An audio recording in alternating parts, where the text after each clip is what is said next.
நேயர்களே வணக்கம். நமக்கு இருக்கிற ஒரு பெரிய பிரச்சனை என்ன அப்படின்னு பார்த்தீங்கன்னா, இந்த நாட்டில் தொப்பை நமக்கு இருக்கக்கூடிய ஒரு பெரிய பிரச்சனை.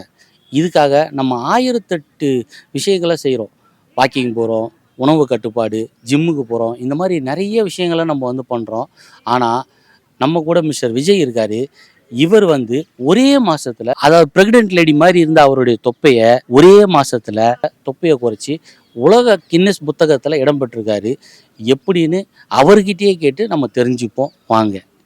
ஹலோ விஜய். நல்லா இருக்கீங்களா? எங்களுக்கு ஒண்ணு மட்டும் சொல்லுங்க, ஒரே மாசத்துல எப்படி நீங்க உங்க தொப்பையை குறைச்சிங்க? அது ஒன்றும் பெரிய விஷயமே இல்லைங்க.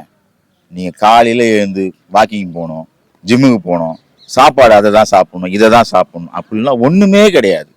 நீங்க இஷ்டம் போல சாப்பிடலாம். பீஸா, பர்கர் என்ன வேணா சாப்பிடலாம். நீங்க எந்த பியூட்டிஷனையும் பார்க்க வேணாம், எந்த ஜிம்முக்கும் போக வேணாம். அழகா நீங்க நடக்கிறதுலே ஒரு சின்ன மாற்றம் பண்ணாலே போதும், சூப்பரா தொப்பை குறைஞ்சிரும். சார், இந்த தொப்பையால சார் என் லவ்வே பிரேக்கப் ஆயிடுச்சு சார். இது உண்மையிலேயே ஆச்சரியமா இருக்கு சார். நம்ம இதுக்காக ஜிம்முக்கு நிறையா செலவு பண்ணியிருக்கோம். ஃபுட்டெல்லாம் டயட் இருந்து நம்ம ஆசைப்பட்டதெல்லாம் சாப்பிட முடியாமலாம் நம்ம இருந்திருக்கோம் சார். ஆனால் நீங்கள் சொல்கிறத பார்த்தா ஆச்சரியமாக இருக்கு சார். நீங்கள் எல்லாமே சாப்பிட்லாம் சார். பீஸா சாப்பிட்லாம், பர்கர் சாப்பிட்லாம், சிக்கன், மட்டன் எது உங்களுக்கு தோணுதோ எல்லாமே சாப்பிட்லாம் சார். ஆனால் இந்த ஒரு சின்ன ஸ்டெப்பை மட்டும் மாற்றிக்கங்க. மாற்றினீங்கன்னா உங்கள் வாழ்க்கையே மாறிடும்.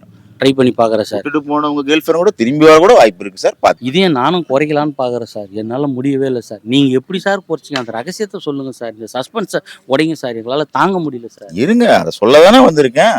ஒன்றும் பெருசா இல்லை. நீங்கள் அன்றாட வாழ்கிற வாழ்க்கையில் ஒரு சின்னதாக மாற்றம் பண்ணாலே போதும். என்ன சார் சொல்கிறீங்க? உண்மையாதாங்க. இப்போ பாருங்க, இந்த பாருங்க, ஒன்றும் பெருசா இல்லை.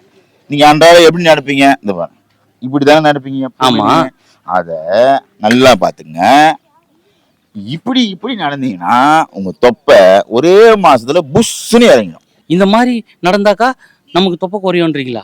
கண்டிப்பாங்க. உங்களுக்கு எப்பெல்லாம் டைம் இருக்கோ அப்பெல்லாம் கடைக்கு போகும்போது, எங்கேயோ ஒரு இடம், உங்களுக்கு எங்கன்னா கோயிலுக்கு போகும்போது, அப்பெல்லாம் நீங்க ஒண்ணும் இல்லை, இதை பாருங்க, இப்படி நடக்கிறத மாத்திட்டு இப்படி இப்படி நடந்தீங்கன்னா உங்க தொப்பை ஒரே மாசத்துல குறைஞ்சிடும். குறையலன்னா நீங்க என்ன கேளுங்க பார்ப்போம். உங்க தொப்பை